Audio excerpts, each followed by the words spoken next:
Al-Ghazali nama lengkapnya Abu Hamid Muhammad bin Muhammad At-Tusi Al-Khurasani Al-Ghazali atau Al-Ghazali.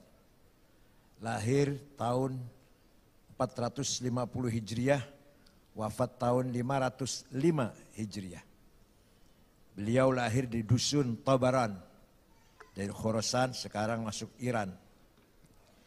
Dari seorang keluarga ulama miskin dengan adiknya Ahmad Al-Ghazali. Bisa dikatakan Al-Ghazali katanya qila lahir di desa Ghazlah, dusun Ghazlah. Tapi sebagian muhakkik mengatakan tidak ada dusun Ghazlah itu. Atau dikatakan Al-Ghazali karena ayahnya mencari nafkah dengan menenun, tenun.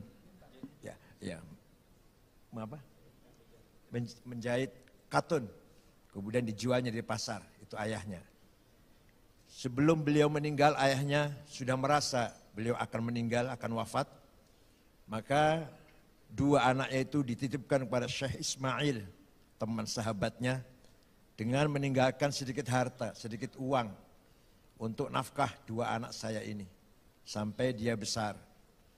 Ternyata bekal sudah habis, harta sudah habis, anak baru berkembang, Ghazali, Muhammad dan Ahmad.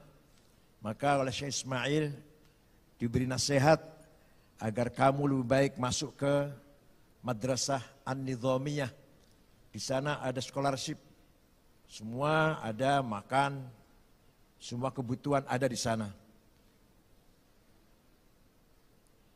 Ghazali berdua kakak beradik mendengar nasihat dari ayah angkatnya itu, berdua masuk An-Nizamiyah. Ketika itu direktur atau mudir Madrasah An-Nizamiyah adalah Asy-Syaikh Abdul Malik Al-Juwaini yang terkenal dengan sebutan Imamil Haramain. Imamil Makkah wal Madinah, Imamil Haramain. Ringkas cerita, tidak lama Al-Ghazali cemerlang, alim, dzu mantiqin fasih, balaghah wal bayan. Kalau bicara menarik, hujahnya kuat, ilmunya dalam. Mulailah beliau menulis kitab ilmu usul fiqh Al-Mankhul. Imam Haramain gurunya, ustadznya, syekhnya terkejut. Dafantani wa ana hayy. Kamu telah membunuh saya, aku masih hidup ini. Jangan kamu bunuh dulu. Artinya kamu telah melebihi saya kemasyhurannya. Saya masih hidup, kamu sudah terburu-buru membunuh saya. Dafantani wa ana hayy. Ringkas cerita, beliau mulai menulis sejak kecil dalam bidang akhlak, bidayatul hidayah, mizanul amal, bidang mantik, mahakkan nazar, al-mankhul, mahakkan nazar, al-qiyas, al-qistasul mustaqim, mi'yarul ilm, di bidang fikih, al-wajiz, al-wasit, al-basit, usul fiqh, al-mustasfa, al-mankhul, al-qiyas, di bidang filsafat, maqasidul falasifah, ilmu jiwa, ilmu psikologi, ma'arjul quddus, fi madarajin nafas. Puncaknya tasawuf adalah Ihya Ulumuddin dan yang lain-lain, Mishkatul Anwar, Al-Maddun Ghairi Ahli, Al-Maddun Li Ahli, Al-Hikmah fi Makhluqatillah, Sirru Alamin, Kashful Ad-Durr Fakhirah fi Kashfu Ulumil Akhirah, dan banyak sekali buku-bukunya, lebih dari 200. Maka beliau mendapatkan panggilan laqab Hujjatul Islam, Muftil Ummah, Mahajjatullah, Failasufil Sufi Al-Azim Al-Kabir. Beliau kemudian menggantikan Imamul Haramain setelah beliau wafat, setelah Imam Haramain wafat, menjadi rektor. Rektor di sini ya, bahasa Malaysia rektor An-Nizamiyah. Langsung di bawah pimpinan, di bawah pengawasan Khalifah Al-Abbasi Al-Mustadhiri. 2 tahun jadi mudir, beliau tersentak.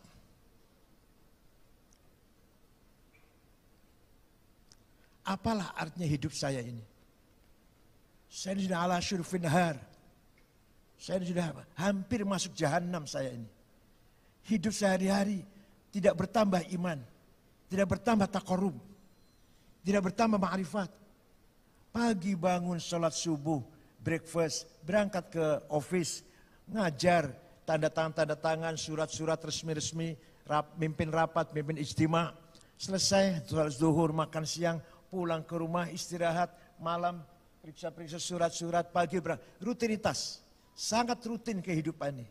Ada kehidupan saya ini tiap hari semakin bertambah iman? Adakah saya ini semakin tua, semakin bertambah dekat dengan Allah? Adakah saya ini semakin bertambah usia, bertambah dewasa, semakin tahakkuk, husul haqiqah, mengenal Allah? Tidak. Ternyata tidak. Saya ini hampir sudah ada di bibir jahanam. Sudah ada di tepi kecelakaan. Maka beliau putuskan, ditinggalkanlah jabatan rektor itu. Dan jangan bayangkan rektor sekarang seperti sekarang. Universitas kan banyak ya, rektor biasalah, enggak begitu besar. Dulu satu-satunya. Bahkan an-nizamiyah itu pertama kali ma'had yang menggabungkan antara halaqah dan madrasah. Sebelum nizamiyah, sistem talabil ilm, ta'lim, halaqah. Mubasyarah, direct halaqah. Madrasah nizamiyah itulah yang menggabungkan antara sistem halaqah dan kelas. Sistem apa? Kelas ya, madrasah. Ya. Beliau bohong. Permisi kepada Khalifah Al-Mustadhiri, saya hendak haji. Sebab kalau dia berkata saya hendak musafir, dilarang pasti. Pasti tidak boleh. Tapi karena beliau mengatakan saya hendak pergi haji, mau tidak mau boleh. Mau tidak mau boleh. Nah beliau berangkat memang pergi haji, tapi tidak hanya pergi haji.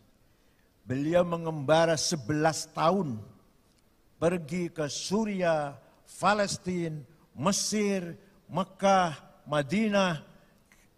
Memang pergi haji ya, kemudian terakhir uzlah, menyendiri di menara Masjid Amawi Damaskus.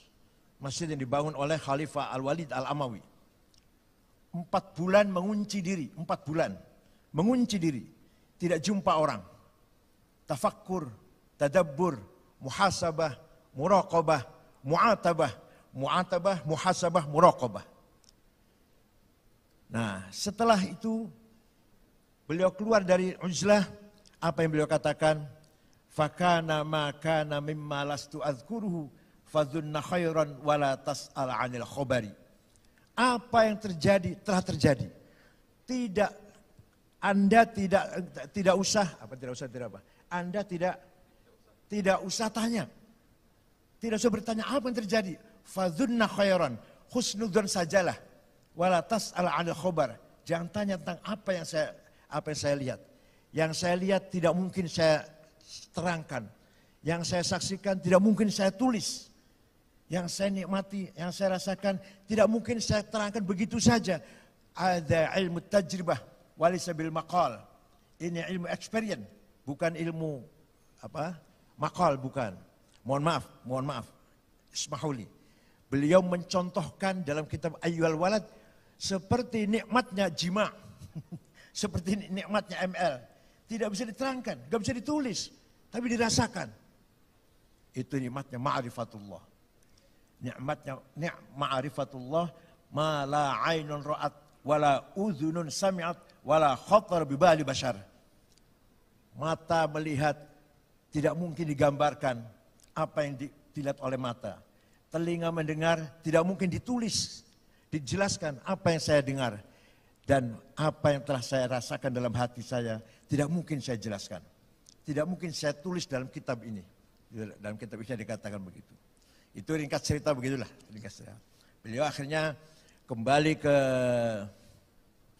Nisabur, akan mengajar kembali di An-Nizamiyah, tapi beliau tidak mampu mengeluarkan suara.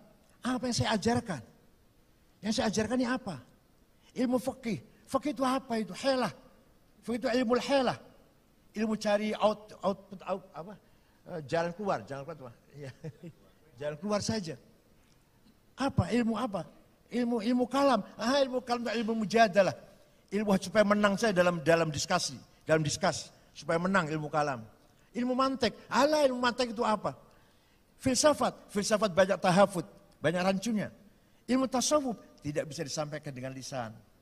Akhirnya beliau tidak mampu mengajar, tidak mampu berkata. Pulang ke daerahnya, ke dusunnya Tus, di sana mendalami ilmu hadis. Karena beliau mengatakan, bido'ati fil hadis musjah. Perbendaharanku dalam ilmu hadis sangat sedikit. Maka beliau banyak hadis do'if dalam kitab Ihya, karena memang beliau bukan ahli hadis. Tapi beliau mulai itu, nawaitu niat mendalami hadis. Seandainya usianya panjang, akan lahir Bukhari yang kedua. Akan lahir ulama hadis seperti Imam Bukhari. Tapi beliau usia tidak panjang, hanya 55 tahun. Beliau merasakan akan wafat, memerintahkan ambilkan kafan, diambil kafan setelah sholat subuh, sholat fajar, kafannya diletakkan di mukanya dan beliau aidun ila rafiqil a'la. Dah, ringkas cerita seperti itulah. Apa kelebihan Imam Ghazali yang sangat-sangat berpengaruh dalam pemikiran tamadun di masyarakat Islam Nusantara, Malaysia, Brunei, Indonesia, baik pemikiran fikih, pemikiran usul fikih, ilmu kalam, tasawuf, sangat-sangat dominan, sangat mendominasi cara berpikir Imam Ghazali kepada umat Islam, ulama-ulama, sahibul ma'had, mufakir-mufakir di Indonesia. Bahkan ini ada sahabat saya namanya Ulil Absar Abdullah. Waktu di Indonesia anti Ghazali. Bahkan mengatakan Ghazali penyebab kemunduran Islam. Mengapa umat Islam ta'akhur, mundur? Karena pemikiran Ghazali yang fatalism, Jabariyah. Dah. Beliau kemudian si Ulil ini studi di Harvard, di Amerika. Di sana ternyata Ihya didalami, dikaji di sana. Pulang dari Amerika sekarang baca Ihya sekarang. Sekarang mengkaji Ihya di Indonesia sekarang. Dan yang anti Ghazali sekarang sangat fanatik Ghazali. Imam Ghazali orang yang sangat berani, kontroversi. Pertama, ketika Imam Ibnu Salah dan An-Nawawi mengharamkan ilmu mantik, Imam Ghazali mengatakan wajib memahami ilmu mantik. Barang siapa tidak paham ilmu mantik, la thiqata bi ilmih. Tidak bisa dipercaya ilmunya. Ilmu mantik, muqaddimah sughra, muqaddimah kubra, tasawur, tasdiq, qaul syarih, harus dipahami oleh mufakir muslim. Tidak mungkin berpikir yang objektif kalau tidak paham ilmu mantik. Burhan limmi, burhan inni, maqulatil asyarah, esensi, quantity, quality, relasi, posisi, time, place, to have, aksi, reaksi, kategori 10, maqulatil asyarah. Harus dipahami oleh mufakir muslim. Tidak mungkin ilmunya bisa dipercaya kalau tidak paham maqulatil asyarah. Itu Imam Ghazali dalam kitabnya Al-Mustasfa, Muqaddimah Mustasfa itu. Padahal Imam An-Nawawi mujtahid madhab Nawawi itu, madhab Syafi'i. Imam Nawawi, Ibnu Salah, ahli hadis, haram belajar ilmu mantik. Tapi Imam Ghazali mengatakan wajib belajar ilmu mantik. Luar biasa Imam Ghazali, kontroversi betul. Dan ternyata benar. Barang siapa ingin betul-betul objektif dalam memahami masalah, harus menguasai muqaddimahnya dengan kategori 10 maqulatul asyarah dan menggunakan tasawur yang benar, tasdik yang benar, qaul syarih yang benar, maka akan sampai kepada natijah sahihah atau minimal rajihah. Imam Ghazali dalam fikihnya membela mati-matian madhab Imam Asy-Syafi'i.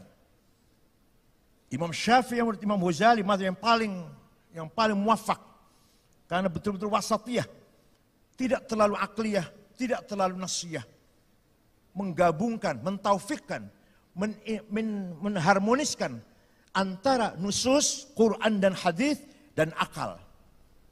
Quran ada ayat muhkamah, mutasyabihah, mutlaqah, muqayyadah, ammah, khassah, haqiqi, majazi, nasikhah, mansukhah.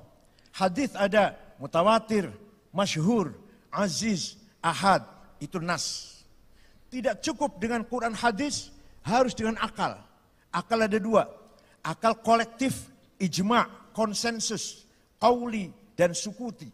Qiyas, analogi individualistik, akal individual, ada 9. Aulawi, burhani, mantiki, jadali, istiqra'i, tamthili, khitabi, syi'ri, iqna'i. Ghazali dalam membela mazhab Imam Syafi'i.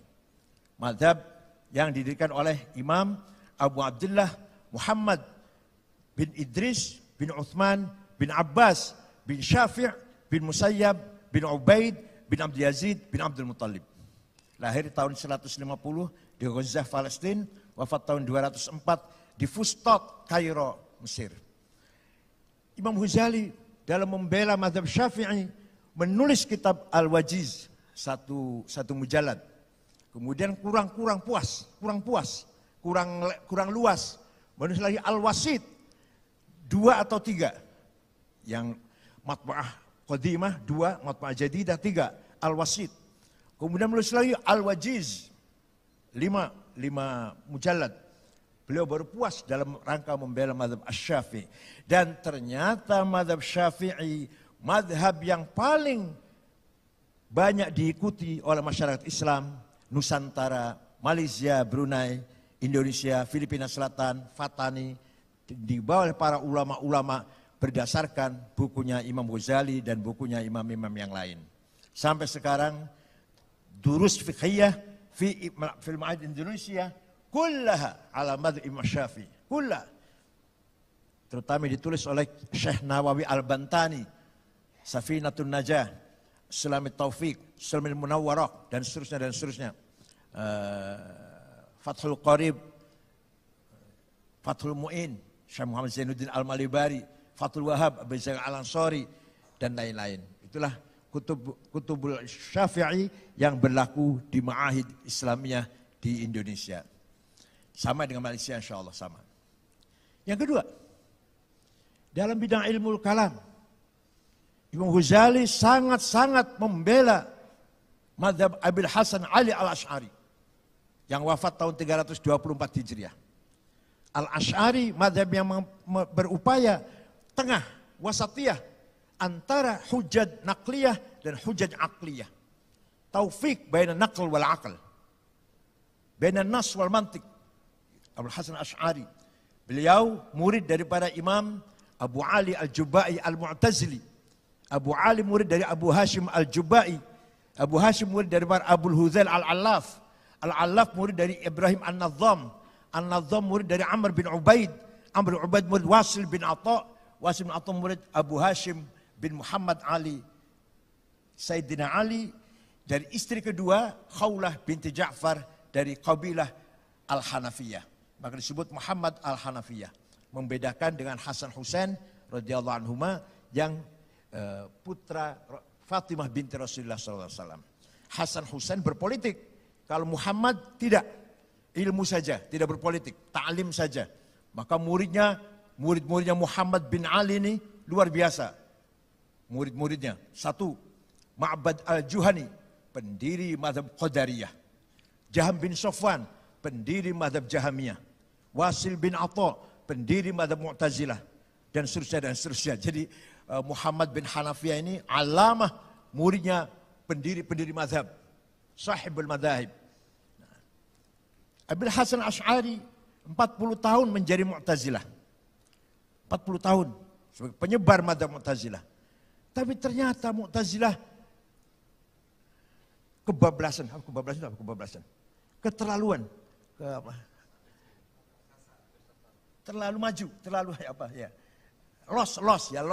lepas, terlalu maju, terlalu aklaniyah, terlalu akal. Hatta Quran harus tunduk dengan akal. Qul a'udzu birabbil falaq min syarrin ma khalaq. Dari kejahatan yang tidak dilakukan, tidak diciptakan oleh Allah. Jadi syarrin ma-nya nafi, ma kholak. Karena supaya masuk akal seperti mazhabnya bahwa keburukan Allah tidak menciptakan. Itu mazhab Mu'tazilah. Semuanya ditakwil. Semuanya ditakwil. Sama basar, ilmu, hayah, kalam, semua ditakwil semua. Wa ma ya'lamu ta'wilahu illallah war-rasuluna fil alam. Jadi baca ayatnya gitu begitu. Huwallazi anzala 'alaikal kitaba minhu ayatun muhkamatun wa huruf mutasyabihat fa ammal ladzina fi qulubihim zayghun fattabi'una ma tashabaha min al-fitnati wa ta'wilihi wa ma ya'lamu ta'wilahu illallahu war-rasikhuna fil alam. Itu Mu'tazilah. Kalau ahli sunnah wa ma ya'lamu ta'wilallahu war-rasuluna fil alam yaquluna. Beda dikit ya, beda ya, jauh bedanya. Kalau Mu'tazilah mengatakan takwilnya ayat mutasyabihat bisa dipahami oleh ar-rasikhuna fil ilm, oleh ulama. Kalau Ahlus Sunnah Jamaah yang tahu tentang mutasyabihat hanya Allah. Ar-rasikhuna fil ilm hanya mengatakan yaquluna amanna bih kullu min 'indi rabbina wa ma yadhakkaru illa ulul albab. Ini beda antara Mu'tazilah dan Ahlus Sunnah. Walhasil ringkas cerita, sering perdebatan antara Asy'ari dan gurunya Abu Ali yang sekaligus juga ayah tirinya. Abu Ali itu gurunya dan ayah tirinya, suami ibunya. Sering sekali berdebat dan Mu'tazilah ternyata kalah. Sering berdebat dengan Abu Hasan Asy'ari. Maka Abu Hasan Asy'ari istikharah, jumpa Rasulullah sampai 3 kali. Kata Rasulullah, keluarlah dari Mu'tazilah dan sebarkan mazhabmu sendiri. Maka Abu Hasan Asy'ari mendirikan mazhab Ahli Sunnah. Belum ada kata wal jamaah. Wal jamaah nanti ditambahi oleh Imam Abdullah As-Sanusi dalam kitab Al-Aqidatul Kubra baru ada istilah wal jamaah. Waktu Imam Asy'ari baru Ahlus Sunnah. Dah. Apa itu mazhab Ahlus Sunnah? Ringkas cerita, ringkas saja ini. Kalau tidak ringkas 2 tahun ini, 2 tahun. Menurut Mu'tazilah Allah tidak punya sifat. Karena kalau Allah punya sifat, sifatnya Allah itu qadim apa hadis? Azali apa baru? Kalau dikatakan hadis, Allah tidak mungkin zatnya qadim, sifatnya hadis. Tidak mungkin. Kalau sifatnya qadim, la ta'addadatil qudama. Qadim banyak sekali. Zatnya Allah dan sifatnya 7, 8 qadim. Orang Kristen saja yang mengatakan qadim 3, kafir. Lebih-lebih kalau mengatakan qadim itu 8. Zatnya Allah qadim. Sifatnya 7 qadim, 8 qadim. Kristen saja yang mengatakan cuma 3 qadim. Laqad kafarallahu qalu inna thalithu thalatha. Kafir mengatakan qadim itu 3, lebih-lebih kalau mengatakan 8 qadim. Maka menurut Mu'tazilah Allah tidak punya sifat. Sifatnya adalah zatnya itu sendiri. Allah alimun bi'ilmih huwa dhatuh. Allah qadir biqudratin hiya dhatuh. Allah mutakallimun bikalamin huwa dhatuh. Atau sifatnya sifat sulub, sifat negatif. Allah alimun ay laisa bijahil. Allah qadirun laisa bi'ajiz. Ini Mu'tazilah. Oleh Imam Asy'ari mengatakan, kata Imam Asy'ari, tidak mungkin ada zat tanpa sifat. Tidak mungkin dibayangkan. Tidak mungkin dipahami. Tidak boleh dipahami. Ada zat tanpa sifat. Zat harus ada sifat. Maka sifatnya Allah apa? Qadim. Karena sifatnya qadim harus qadim pula. Ada 7 sifatnya.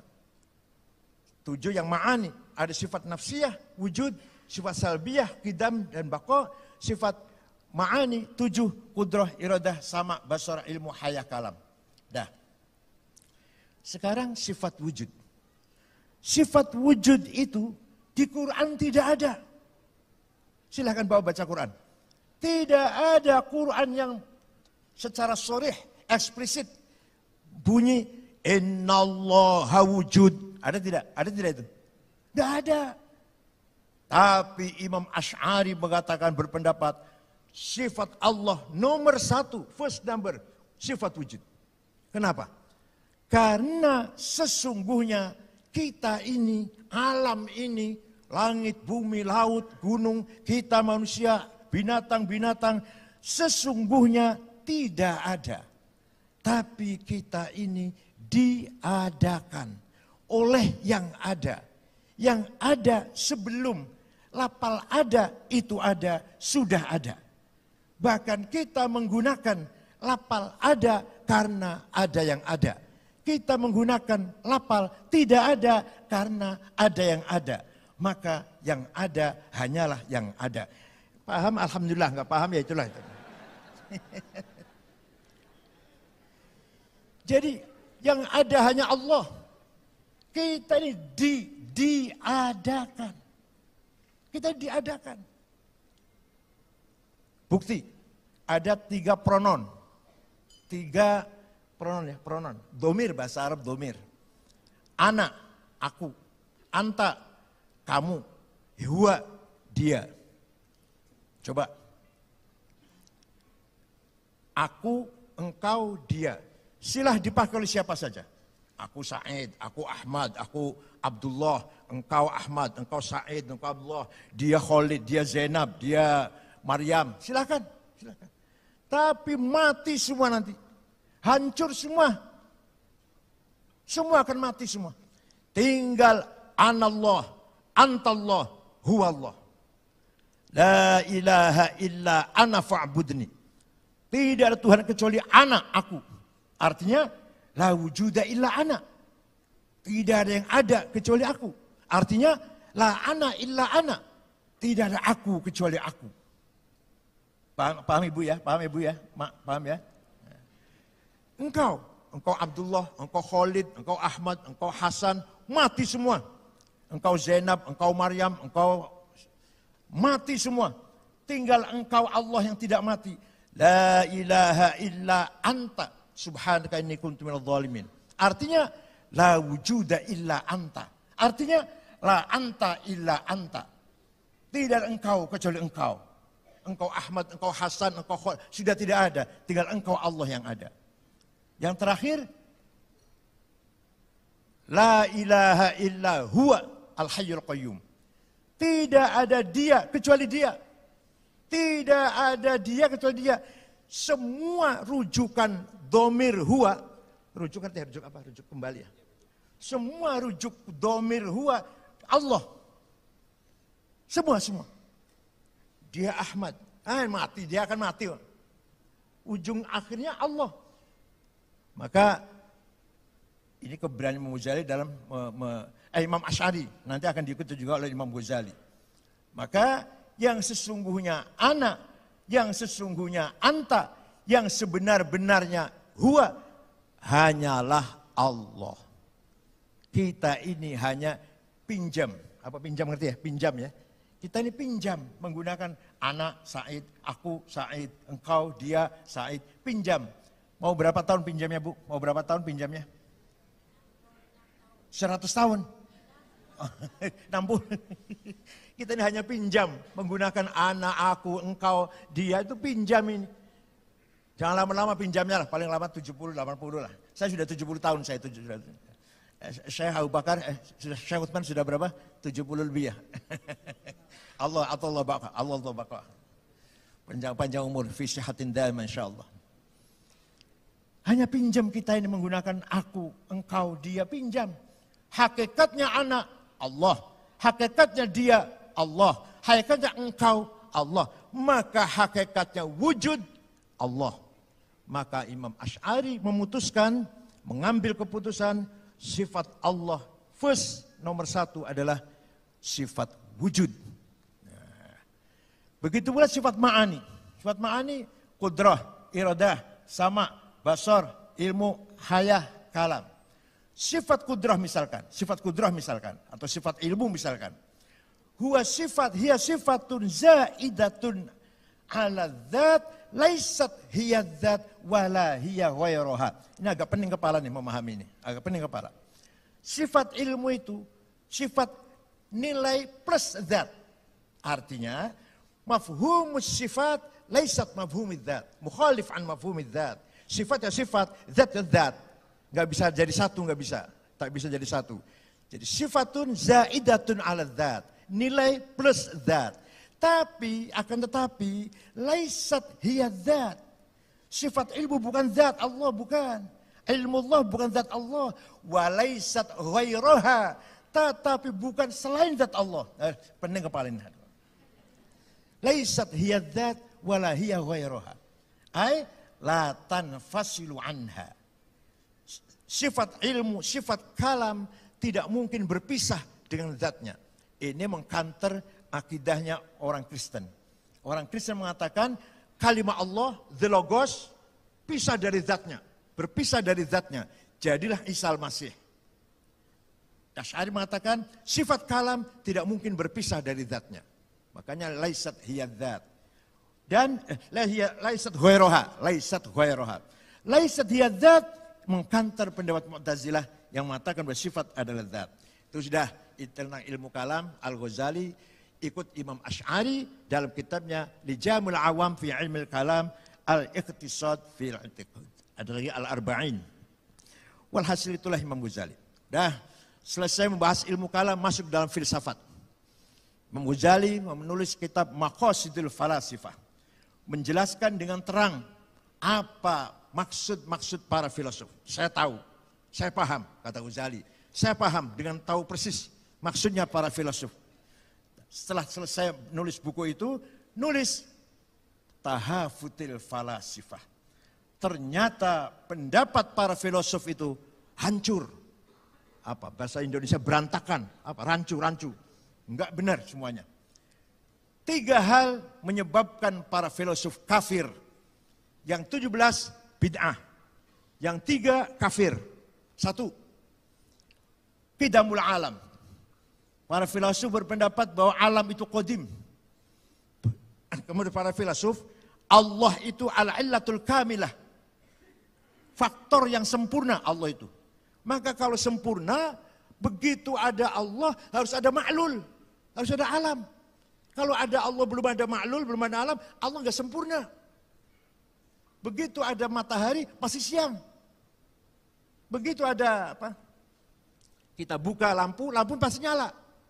Dan itu sempurna namanya. Kalau nggak nyala, ada sesuatu yang rusak. Ada yang kerusakan. Begitu ada Allah, kalau Allah itu sempurna, alam harus ada. Tidak mungkin Allah tidak ada. Tidak mungkin alam tidak ada. Nah, sekarang kalau alam itu baru, misalkan 1.000.000 tahun, Allah ada sendirian. 1.000.000 tahun baru ada alam. Terus antara Allah dan alam apa itu namanya? Bukankah itu masih Allah? Kalau masih Allah berarti alam juga. Yang kedua, kenapa pilih waktu tertentu? Kenapa milih menciptakan alam 1.000.000 tahun? Kenapa tidak sebelumnya atau sudahnya? Ada karena faktor? Kalau ada faktor berarti Allah terpengaruh. Terpengaruh oleh faktor tersebut. Kalau tidak ada faktor, tidak ada sesuatu yang mendorong Allah menciptakan alam 1.000 tahun, 1.000 tahun, berarti Allah abath. Menciptakan alam berarti abath. Tidak ada gunanya. Apa abath itu apa? Main-main. Gak ada artinya berarti. Ayo, itu kata filosof itu. Imam Asy'ari mengatakan, Allah tidak sendirian. Begitu ada Allah, ada ta'alluq, soluhi. Nanti setelah terjadi namanya ta'alluq tanjizi. Bisa dijawab juga. Ta'alluq soluhi itu Allah apa bukan? Bukan. Berarti ada yang bukan Allah bersama Allah. Walhasil perdebatan antara qidamul alam 2 tahun gak akan selesai nih. Nah, itu para filosof mengatakan alam itu qadim. Oleh Imam Ghazali dikafirkan. Filosof yang berpendapat alam itu qadim, kafir. Yang kedua, Allah la ya'lamul juz'iyat, ya'lamul kulliyat faqat. Allah tidak mengerti tentang yang parsial, yang kecil-kecil. Allah tahu tentang sistem global. Apa? Misalkan kertas atau kayu mendekati api terbakar. Itu Allah tahu itu. Kertas mendekati api terbakar. Tapi hari ini ada rumah terbakar, Allah nggak tahu. Allah tidak tahu. Hari ini ada rumah terbakar, Allah tidak tahu. Kenapa tidak tahu? Sebab kalau tahu kemarin tidak terbakar, sekarang terbakar, berarti ilmu Allah terbatas oleh waktu. Kemarin Allah tahu rumah ini tidak terbakar. Sekarang Allah tahu rumah ini terbakar. Oh, jadi ilmunya Allah itu ada kemarin, ada sekarang. Tidak mungkin ilmu Allah itu ada terbatas oleh waktu. Oleh karena itu Allah hanya tahu rumah, kalau ada rumah dibakar api, terbakar. Tapi hari ini di jalan, misalkan di jalan Soekarno-Hatta misalkan ada rumah terbakar, ada hotel terbakar, Allah tidak tahu. Itu menurut para filsuf. Kata Imam Ghazali itu kafir. Innallaha la yakhfa 'alaihi syai'un fil ardi wala fis sama' huwallazi yusawwirukum fil arhami kaifa yasha'. Yang ketiga, ba'tsur ruhani. Nanti di akhirat, di surga atau di neraka, kebangkitan kita itu ruhani, bukan jasmani, bukan fisik, hanya ruhani. Sebab karakter ruhani, karakter jasmani dulu. Karakter jasmani pasti rusak. Tidak mungkin abadal abidin. Kalau hidup di surga itu abadal abidin, pasti bukan materi, pasti ruhani, imateri. Kalau di surga itu selama-lamanya. Kalau jasmani pasti tidak selama-lamanya. Sudah karakternya sudah, tabiatnya sudah seperti itu. Kalau jasmani tidak selama-lamanya. Kalau selama-lamanya pasti bukan jasmani. Maka kehidupan di akhirat nanti bukan kehidupan jasmani fisik, tapi kehidupan rohani. Itu kata Ghazali, pendapat seperti ini kafir dalam kitab Tahafutil Falasifah. Tapi nanti akan dijawab oleh Ibnu Rushd, Abdul Walid Ibnu Rushd, Tahafut, rancunya pendapat Ghazali dalam kitab Tahafutil Falasifah. Wah, panjang 2 tahun nih kalau baca ini. Nah, yang terakhir tasawuf. Puncaknya kitab tasawuf adalah Ihya Ulumuddin. Tadi sudah disinggung oleh Al-Mukarram Hadratus Syekh Profesor Dr. Utsman Abu Bakar radhiyallahu atau baqa'ah fi 'izzi. Separuh ihya syariah, separuh akhir hakikat. Hakikat dibagi 2, al-muhlikat, ektas negatif, wal munjiat, ektas positif. Kenapa? Imam Ghazali menggabungkan antara syariat dan hakikat. Sebelum Imam Ghazali, antara ahli syariah fuqaha dengan sufi selalu bertengkar, selalu khilaf. Bahkan sering sekali para sufi dibunuh. Al-Hallaj, Abul Husain Mansur bin Mughith Al-Hallaj dibunuh pada tahun 309 Hijriah oleh Khalifah Al-Muqtadir Billah dengan tuduhan zindiq. Ghulam Khalil Al-Khalil dibunuh. Dhunnun Al-Misri dipenjara oleh para fuqaha. Para fuqaha lihat syariah zahir. Para sufiyah meremehkan itu, meringankan. Apa itu ilmu zahir? Ilmu kulit itu, bukan hakiki. Jadi saling tegang, tidak harmonis. Nah, oleh Imam Ghazali diharmoniskan. Falamma ataha nujaya Musa inni anallahu fakhla'na alaika innaka bil wadil muqaddasi tuwa. Nabi Musa dipanggil oleh Allah. Setelah sampai ke Tua, di lembah Tua, Allah berfirman, ikhla'na alaik, lepaskan 2 sandal. 2 sandalmu, 2 sepatumu, susmu itu lepaskan. Kata ahli syariah, ya sepatu ini, sus ini. Kata ahli hakikat, tidak masuk akal. Allah memanggil Nabi Musa jauh-jauh, capek-capek, sampai ke sana hanya seperintah lepas sepatu. Aduh, kecil banget perintahnya itu. Jadi apa itu? Oh, 2 sepatu adalah nafsu hodobiyah dan nafsu syahwatiyah. Kata ahli zahir, nggak ada tuh maknanya lafal nakhlik, maknanya nafsu tuh nggak ada itu. Na'lun tuh sandal sepatu, nggak mungkin. Na'lun tuh hawa nafsu, nggak mungkin. Imam Ghazali berpendapat dua-duanya. Nabi Musa setelah sampai ke lembah Tua diperintah oleh Allah sepatu yang dipakai dilepas, hawa nafsu pun dilepas. Seperti kita kalau sholat di masjid ya, sepatu dilepas, dan kalau sudah sholat hawa nafsu dilepas, ghadabiyah syahwatnya dilepas. Tapi setelah sholat sepatu dipakai lagi, nafsu dipakai lagi. Imam Ghazali dalam kitab Ihya panjang lebar berbicara tentang qalbu. Mohon maaf kalau ada beda sedikit dengan Syekh Utsman. Manusia punya kekuatan 3 bagian. Pertama, an-nafsun natiqah, adanya fid dimag, di otak. Nafsu kecerdasan, berpikir. Di dalamnya ratusan ribu elektrik di dalam otak ini, dalam dimag. Maka seorang insinyur, engineer, kalau sedang berpikir, otaknya menyala semua.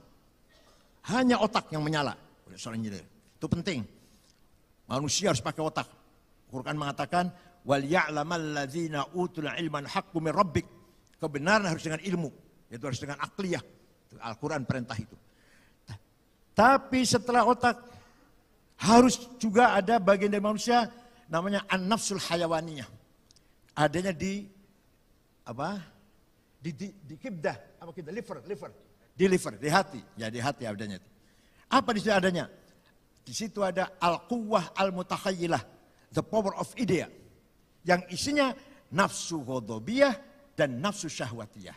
Nafsu ghadabiyah kalau diatur dengan baik menjadi himmah.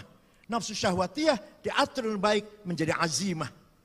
Himmah dan azimah itulah semangat hidup membangun peradaban tamadun di dunia ini. Lalu dengan himmah dan azimah dari nafsu ghadabiyah dan nafsu syahwatiyah. Cita-cita, hasrat, kehendak, kemauan, senang, kecewa, berhasil, sukses, gembira, sedih, takut, berani, semua ada di quwwah mutakhayilah. Himmah dan azimah. Rasulullah punya himmah besar. Muhammadun qa'imun lillahi dzu himami, Muhammadun shadiqul aqwali wal kalimi. Nabi Muhammad punya azimah besar. Ala qadri ahli azmi ta'til azaimu wa ta'ti ala qadri kiramil makarimu fatakburu fi aini saghiri sigaruha wa tasghuru fi aini azimil azaimu. Ki Haji Hashim Asy'ari punya himmah besar. Bung Karno, Presiden Soekarno melawan Belanda, melawan Jepang, melawan Jepun. Tidak punya senjata, tidak punya uang, tidak punya duit. Punya himmah dan azimah. Indonesia harus merdeka. Walhasil itulah orang-orang besar punya quwwah mutakhayilah. The power of idea yang luar biasa. Didorong yang melahirkan himmah azimah dan azimah qawiyah. Tapi himmah dan azimah ini harus diatur. Harus dikendalikan oleh qalbu. Qalbu ini yang paling dalam. Apa itu qalbu? Alam ya'nilladzina amanu antakhsha qulubun lidzikrillah, tempatnya zikir kepada Allah, tempatnya kebenaran. Wa ma nazala minal haq, bersemayamnya kebenaran di dalam qalbu kita. Dan haqqul haqaiq huwa Allah. Hak yang paling hak adalah Allah. Jadi secara kias, secara metafor, Allah bertempat dalam hati manusia. Ini metafor, bukan tempat fisik bukan ya, tapi bersemayam ada dalam hati manusia. Itulah haqqul haqaiq. Nah, hati itu terbagi menjadi berapa? Maunya berapa maunya? Maunya berapa? Pertama, basirah. The eye of heart. Basirah itu yang paling dekat sini. Apa guna? Dalam Quran dikatakan balil insanu ala nafsihi basirah. Setiap manusia punya the eye of heart. Gunanya untuk apa? Untuk fa'alhamaha fujuraha wa taqwaha. Membedakan, mengetahui ini benar, ini salah, ini tepat, ini enggak benar, ini lurus, ini melanggar, ini dan seterusnya. Ini ilham, ini fujur. Itu namanya basirah. Kalau sudah basirah berfungsi, beramal, operasi, akan estafet kepada bagian hati yang kedua, namanya domir, conscience, moral. Moral ini perintah hanya akan mengeluarkan salah satu perintah atau larangan. Kalau sudah engkau tahu, you sudah tahu, jujur itu benar, if'al, do it. You sudah tahu, bohong ya.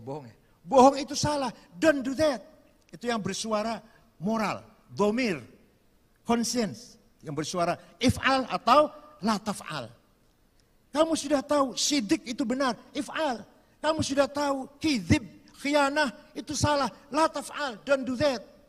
Istafti qalbak. Al-birru matmainna qalbuk wal ithmu ma haka fi nafsik wa taraddada bis sadr. Kalau yang Anda lakukan itu tenang, kita lakukan sesuatu kita tenang, dilihat orang banyak senang, berarti benar. Kalau Anda lakukan sesuatu yang resah, gelisah, tengok kanan, tengok kiri dulu, istri jangan tahu, anak jangan tahu, polis jangan tahu. Kalau di Indonesia ada KPK, pemberantas korupsi itu. Di Malaysia enggak ada ya. Di Indonesia ada komite pemberantasan corruption. Kok KPK namanya? KPK jangan tahu, itu berarti dosa. Kalau Anda lakukan, Anda tidak tenang, berarti dosa. Kalau Anda lakukan yang kau lakukan itu tenang, senang, tenang, berarti benar. Kalau tidak tenang, alergi, berarti dosa. Itu suara domir, suara moral. Nah, tapi moral ini ada 3 grade.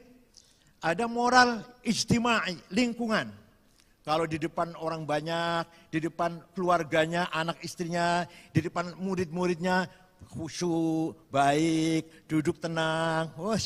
Luar biasa lah. Sholat Jumat di depan sendiri, sop paling depan. Itu kalau di dusunnya sendiri. Tapi kalau udah pergi ke Eropa atau ke Monaco, wallahu a'lam.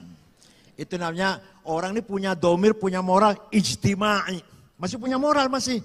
Daripada di depan anak buahnya, di depan santrinya sudah nggak benar. Itu nggak punya moral tuh. Yang kedua moral qanuni. Moral legal formal. Domir qanuni. Moral legal formal. Ada selari, kerja. Gak ada selari, nggak kerja. Kalau di Indonesia namanya amplop ya, ngerti ya? Amplop. Iya, ada honor, ada selari, ada bayar, ada ya kita ceramah, ada amplop kan? Ya, ada selari, ceramah, nggak mau bersyarah. Itu namanya domir qanuni. Itu masih punya moral. Ada bayar, ada dibayar, saya ceramah, nggak dibayar, nggak mau ceramah, nggak mau ngasih bersyarah, nggak mau khutbah Jumat nggak, kalau nggak ada uang, nggak ada imbalan. Kalau ada, saya ceramah. Ini orang punya domir, tapi domir qanuni. Yang jahat, yang nggak punya domir, amplop diterima, ceramah tidak. Yang terakhir, yang paling mulia, domir dini. Domir lillahi ta'ala. Ada amplop, nggak ada amplop. Di depan keluarganya atau jauh dari keluarganya. Tidak ada yang kenal. Dia akan mengatakan if'al atau la taf'al. Kerjakan yang baik, jangan kerjakan yang buruk. Ini yang namanya domir dini. Yang ketiga bagian dari qalbu adalah fuad. Fuad ini ma kadzabal fuadu ma ra'a. Fuadu depth of heart. Nurani, kalau bahasa Indonesianya nurani. Tidak bisa bohong. Tidak mungkin bohong. Yang bohong itu lisan. Wallahi saya bersumpah, saya tidak korupsi. Korupsi, iya. Begitu enggak Bu? Ibu begitu enggak? Mak, begitu enggak? Saya tidak mencuri. Iya mencuri saya. Saya dapat sedikit, banyak. Saya baru kali ini berbuat ini, sering. Begitu enggak Bu? Pernah enggak begitu Bu? Saya tidak sengaja. Itu namanya suara fuad. Maka dzabal fuadu ma ra'a. Fuad tidak mungkin bohong. Yang bohong adalah lisan. Yang bohong mulut. Maka dzabal fuadu ma ra'a. Itulah sedikit tentang tasawuf Imam Ghazali. Nah, setelah fuad yang paling dalam adalah asrar, the secret of power. Ini sudah dalam sekali nih, Seperti Abdurrahman Wahid, Gus Dur, beliau masih sakit, habis operation itu, dia mengatakan, nanti saya jadi presiden. Kita semua ini tidak percaya. Ini Gus Dur sudah konslet ini, sudah gak waras ini. Betul jadi presiden. Itu namanya kekuatan asrar. Banyak sekali Gus Dur seperti itu, sering sekali terjadi seperti itu. Kalau yang paling akhir adalah lataif atau latifah, ya, the soft of power. Nah, ini ada dalam fuad, setiap manusia punya latifah namanya, yang bisa mengetahui yang ada di Lauh Mahfuz, bisa memantul apa yang ada dalam kolam. Seperti Sayyidina Umar. Sayyidina Umar menerima surat dari gubernur Mesir bahwa sungai Nil surut airnya. Dulu sebelum Islam, biasanya pertanda sungai Nil minta tumbal. Gadis perempuan cantik diberi perhiasan, dilempar ke sungai, di tengah sungai, nanti airnya datang.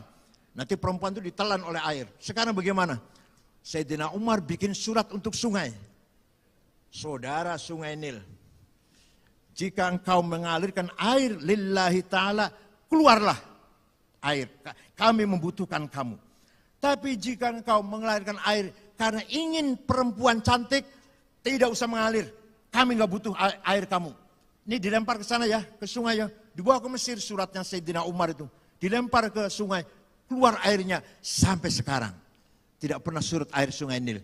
Ini namanya kekuatan lataif atau latifah. Mudah-mudahan di antara kita ada yang punya latifah yang sangat tahir. Ya, insyaallah akan menjadi ma'rifat. Itulah tempatnya usul ila ma'rifah. Lah sedikit ibadah manusia.